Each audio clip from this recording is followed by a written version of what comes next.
لا الہ الا اللہ پڑھ لا الہ الا اللہ۔ ایک عورت عمرے کے بعد کتنی دیر بعد بال کاٹے؟ فوراً بال کاٹے صفا مروا دوڑنے کے بعد، کیونکہ ہو سکتا ہے میاں بیوی ملنے اور بال نہ کاٹے ہوں تو جرمانہ ہو جائے گا۔ دم واجب ہو جائے تو مکے میں دینا ہوتا ہے۔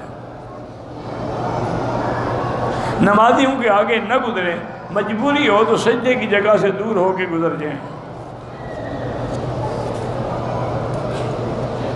میں نے مدینے سے احرام باندھا، نیت کی، رستے میں دیکھا کہ ایک مکھی احرام پہ مری ہوئی تھی، تو کوئی حرج نہیں جناب، مکھی کے مرنے سے کچھ نہیں ہوتا۔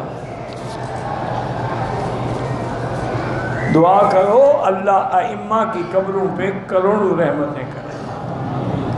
اب دیکھو نا، مثلاً مکھی کا ذکر تو حدیث میں ہے، لیکن اگر آپ کے چائے میں یا پانی میں مچھر گر جائے یا کوئی بھیڑ گر جائے یا اور اسی قسم کی کوئی چیز گر جائے، اس کے بارے میں اس کے متعلق تو حدیث میں ہے نہیں، پھر اس کا فیصلہ کیا کریں گے؟ وہ چیز حرام ہو گئی یا حلال ہو گئی؟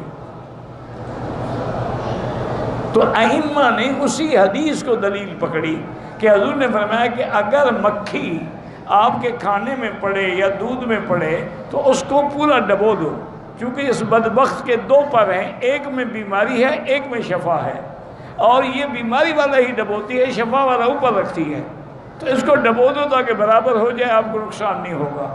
تو علماء نے مسئلہ نکالا کہ چونکہ مکھی میں دم مسفوح نہیں ہوتا، وہ خون نہیں ہوتا جو ذبح کے وقت نکلتا ہے، اس کا معنی یہ ہے کہ جن جن چیزوں میں دم مسفوح نہیں ہے وہ بھی اگر کھانے میں پڑ جائے تو جائز ہے۔